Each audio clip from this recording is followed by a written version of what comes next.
गरो एक ऐसा कैरेक्टर है जो वन पंच मन के इंटेंस केओस फिल्ड वर्ल्ड में पहली बार एक अग्रेसिव, अनप्रिडिक्टेबल और आइडियोलॉजी ड्रिवन मार्शल आर्टिस्ट के रूप में सामने आता है। पहली नज़र में वो बस एक रोग विलन लगता है जो हीरोज से नफरत करता है और सिस्टम के अगेंस्ट खुद की जस्टिस डिफाइन करता है। लेकिन जैसे जैसे स्टोरी डार्क होती जाती है वैसे वैसे एक अनसेटलिंग ट्रूथ सामने आती है कि गारो सिर्फ एक मॉन्स्टर बनने के लिए नहीं लड़ा, बल्कि सोसाइटी के हिपोक्रेसी को मिरर बनने के लिए खुद को तोड़ता गया। गरो का कैरेक्टर वायलेंट दिखता है, लेकिन उसकी हर फाइट के अंदर एक कन्फ्लिक्टेड सोल छुपी होती है, जहां एक आइडियलिस्ट का रिबेलियन और एक मॉन्स्टर बनने का प्रेशर हर ब्लो में टकराते हैं। इस वीडियो में हम एक्सप्लोर करेंगे गारो का रियल ट्रांसफॉर्मेशन, वो रॉथ जो सिर्फ डिस्ट्रक्शन के लिए नहीं बल्कि रिकग्निशन के लिए जलती है, और कैसे उसके अटैक्स सिर्फ मार्शल टेक्निक्स नहीं बल्कि एक सप्रेस्ड ट्रूथ का फिजिकल आउटबर्स्ट बन जाते हैं, जहां हर क्लैश एक ब्रोकन आइडियल का स्क्रीम और हर इवोल्यूशन एक न्यू काइंड ऑफ जस्टिस का डिस्टॉर्टेड वर्जन होता है। Garou, the relentless fang of rebellion. One punch man के हीरो डोमिनेटेड वर्ल्ड में, जहां हर इंडिविजुअल या तो एक हीरो है या एक विलन, गारो एक ऐसे कैरेक्टर के रूप में सामने आता है जो इन दोनों एक्सट्रीम्स के बीच खुद की जगह बनाता है। शुरू में वो सिर्फ एक वायलेंट, रूथलेस और हीरो हेटिंग एनिमी लगता है, लेकिन जैसे जैसे स्टोरी अनफोल्ड होती है हम रियलाइज करते हैं कि गारो सिर्फ एक मॉन्स्टर बनने की कोशिश नहीं कर रहा, बल्कि वो एक फ्लॉड सिस्टम के अगेंस्ट खड़ा एक डीपली ह्यूमन रिफ्लेक्शन है। उसकी पर्सनैलिटी पहली नज़र में अग्रेसिव, अंपल्सिव और वायलेंट लगती है, लेकिन उसका हेट्रेड रैंडमली नहीं है, वो इनजस्टिस, हिपोक्रेसी और सिलेक्टिव मोरालिटी के खिलाफ एक जगता हुआ प्रोटेस्ट है। गरो किसी से डरता नहीं, किसी के आइडियल के आगे झुकता नहीं। उसकी फाइटिंग स्टाइल उसके इनर रेज, ट्रॉमा और क्लैरिटी का एक परफेक्ट मिरर है। गरो का कैरेक्टर इसलिए भी पावरफुल है क्योंकि उसका स्ट्रगल सुपरफिशियल नहीं, वो हर फाइट में सिर्फ बॉडी से नहीं अपने एग्जिस्टेंस से लड़ता है। वो प्रूव करना चाहता है कि सोसाइटी ने जिसे विलन बना दिया वो भी हीरो बन सकता है। गरो के मॉन्स्ट्रस बनने की कहानी उसके ओरिजिन से जुड़ी है। पहले वो सिर्फ एक टैलेंटेड मार्शल आर्टिस्ट लगता है जो हीरो से नफरत करता है, लेकिन जैसे जैसे स्टोरी आगे बढ़ती है हमें पता चलता है कि गारो का ट्रांसफॉर्मेशन एक इमोशनल कोलैप्स और फिलोसॉफिकल रेज का रिजल्ट है। वो ग्रेजुअली एक ऐसे बीइंग में बदलता है जो हर लिमिट को तोड़ता है। उसके अंदर की पावर्स कोई डिवाइन गिफ्ट नहीं, बल्कि उसकी पैन, एंड्योरेंस और विल पावर का रिजल्ट है। गरो सिर्फ ट्रेनिंग से स्ट्रांग नहीं बना, वो हर डिफीट, हर इंसल्ट और हर मिसअंडरस्टैंडिंग से इवॉल्व हुआ। गरो की कुछ मोस्ट पावरफुल और destructive abilities.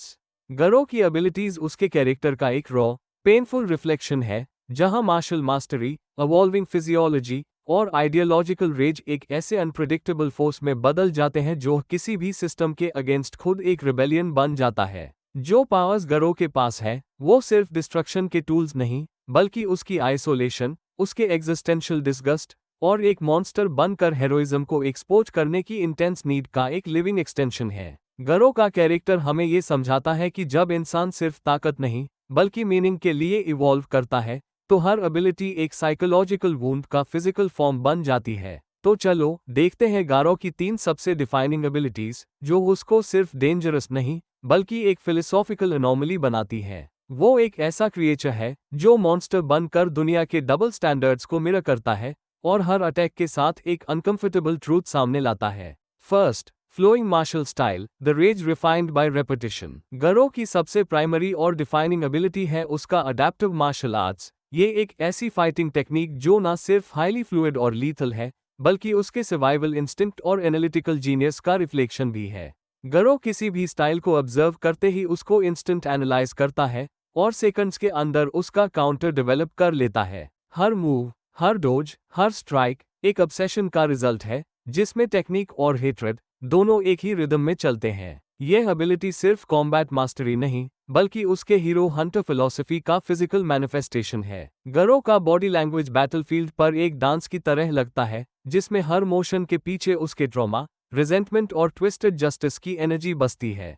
Second, monstrification, the transformation he never chose. Monstrification Garou की सबसे हॉन्टिंग और ट्रैजिकली डिवाइन मेटामॉर्फोसिस है, जो उसके फ्लैश और सोल दोनों को एक एग्जिस्टेंशियल बैटलफील्ड में उतार देती है। यह ट्रांसफॉर्मेशन कोई एक सडन बर्स्ट नहीं, बल्कि एक ऐसे इंसान का ब्रेकडाउन है जो दुनिया के कोल्ड जस्टिस और ब्लाइंड हेरोइज्म के खिलाफ एक जिंदा प्रोटेस्ट बनना चाहता था। जैसे जैसे गारो पेन, बिट्रेयल और डिफीट का सामना करता गया, उसका शरीर म्यूटेट होने लगा, लेकिन हर म्यूटेशन के पीछे एक मीनिंग छुपा था। इस फॉर्म में गारो का वजूद एक वॉकिंग रिबेलियन बन गया, एक कॉन्ट्रडिक्शन जहां उसके मॉन्स्ट्रस क्लॉज सिर्फ डिस्ट्रक्शन के टूल्स नहीं, बल्कि एक टॉर्चर्ड सोल के फ्रैगमेंट्स थे।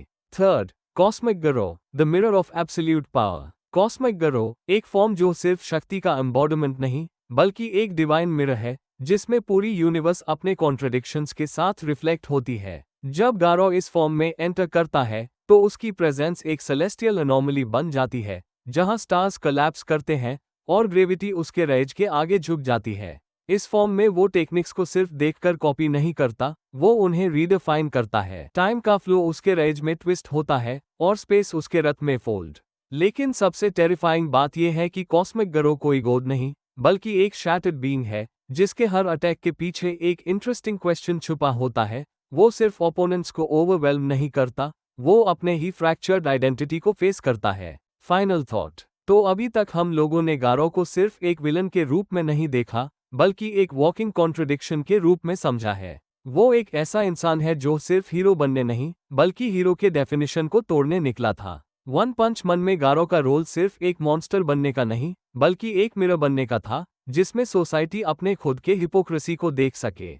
गारो की जर्नी एक स्लो डिसेंट नहीं थी, वो एक इंटेंशनल फॉल थी, जिसमें हर फाइट में उसने प्रूव किया कि वो सिर्फ स्ट्रेंथ के अगेंस्ट नहीं, नैरेटिव के अगेंस्ट लड़ रहा था। जब उसने मॉन्स्टिफिकेशन एक्सेप्ट की, तो उसने पावर के प्राइस को समझा, बट उसने कभी अपने असली इमोशंस को मरने नहीं दिया। और जब वो कॉस्मिक फॉर्म में गया, तो वो सिर्फ पावरफुल नहीं हुआ, वो फिलोसॉफिकली अनटचेबल बन गया। गारो का कैरेक्टर ट्रैजिक है, लेकिन इंस्पायर करता है, क्योंकि वो एक रिमाइंडर है कि ट्रू स्ट्रेंथ सिर्फ मसल्स या पावर्स में नहीं होती, बल्कि अपने दर्द के साथ खड़े रहने में होती है। लेकिन एक इंटरेस्टिंग सवाल ये है कि क्या गारो जैसे कैरेक्टर का इवोल्यूशन खत्म हो चुका है? क्या वो एक लेसन बन चुका है, या एक ऐसी लेगेसी जो फ्यूचर के हीरोज के लिए वार्निंग बनेगी? और अगर ऐसे ही डीप, सिंबॉलिक और इमोशनली लेड कैरेक्टर एनालिसिस तुम्हें पसंद आते हैं, तो लाइक करो, शेयर करो और सब्सक्राइब करना मत भूलना। मैं मिलता हूँ तुमसे अगले वीडियो में, जहां हम एक्सप्लोर करेंगे एक और कैरेक्टर की इनर केओस, आउटर लेजेंड और उसकी अनहील्ड स्कार्स के पीछे छुपी कहानी को। तब तक के लिए take care and stay tuned.